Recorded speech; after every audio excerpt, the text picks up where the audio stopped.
हार के बाद से ही उद्धव गुट के नेता सदमे में हैं। उन्हें समझ ही नहीं आ रहा है कि क्या करें। ऐसे में अब वो नए नए प्रपंच रच रहे हैं। संजय राउत जो पहले कांग्रेस के साथ चिपके रहना चाहते थे, अब हिंदुत्व के मुद्दे पर लौटते दिख रहे हैं।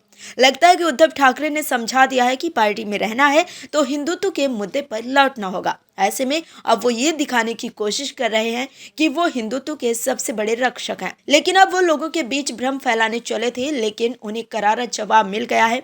दर्शकों, महाराष्ट्र के भीतर चुनाव से पहले वीर शिवाजी की मूर्ति की क्षति को लेकर खूब राजनीतिक हंगामा बनाया गया था। उद्धव ठाकरे से लेकर संजय राउत और राहुल गांधी ने भी बीजेपी पर निशाना साधा था, लेकिन उनकी दाल नहीं गली।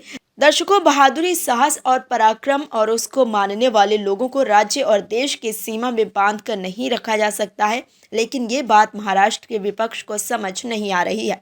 वो तो अनर्गल आलाप करने में लगे रहते हैं। दर्शकों, समझने की बात यह भी है कि महाविकास अघाड़ी के नेता जो अपने आप को शिवाजी का उपासक बताते हैं, उन्होंने शिवाजी को ठीक से सम्मान देने की बात नहीं की और नहीं कही, जिसकी वजह से महाराष्ट्र की जनता ने उन्हें हटा दिया। और अब जब फिर से शिवाजी का स्मारक बन रहा है तो उद्धव के संजय को मिर्ची लग रही है, जिसका एकदम सटीक जवाब मिल गया है।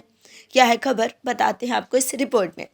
दरअसल महाराष्ट्र में एक बार फिर से छत्रपति शिवाजी महाराज के स्टैच्यू को लेकर राजनीति गर्माती दिख रही है। उद्धव ठाकरे की अगुवाई वाली शिवसेना के नेता संजय राउत ने गुजरात कनेक्शन को लेकर हमला बोला था, लेकिन एकनाथ शिंदे की अगुवाई वाली शिवसेना की प्रवक्ता और विधायक डॉक्टर मनीषा कायंदे ने विपक्ष के सवालों पर पूछा है कि गुजरात क्या पाकिस्तान में है। गुजरात हमारे देश का एक राज्य है जहां से प्रधानमंत्री नरेंद्र मोदी आते हैं। छत्रपति शिवाजी महाराज और गुजरात का पुराना नाता रहा है। गुजरात का कोई मूर्तिकार या फिर कोई कंपनी इसे बनाएगी तो क्या दिक्कत है।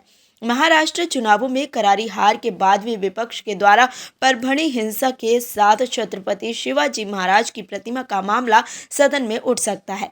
कायंदे ने कहा कि पिछली बार जो खामियां रह गई थी उसे दूर करते हुए बड़ी प्रतिमा छत्रपति शिवाजी महाराज की लगाई जानी है।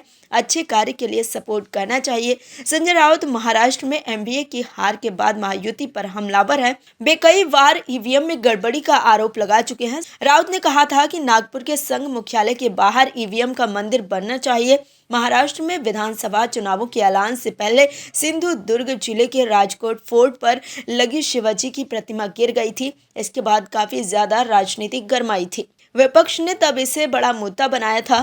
कायंदे ने कहा कि संजय राउत को पहले ये तय करना चाहिए कि वो उद्धव ठाकरे गुट के प्रवक्ता है या फिर कांग्रेस शरद पवार पार्टी के।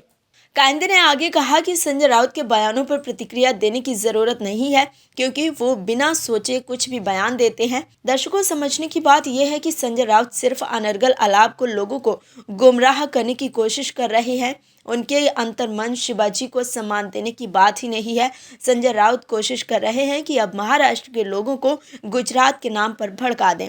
चुनाव के दौरान भी संजय राउत बीजेपी पर यह आरोप लगा रहे थे कि बीजेपी महाराष्ट्र की कंपनियों को गुजरात भेज रही है, लेकिन उनकी बातों पर जनता ने बिल्कुल भी विश्वास नहीं किया। लेकिन फिर भी संजय राउत वहीं रट लगाए हुए हैं। Bureau report, OMH news.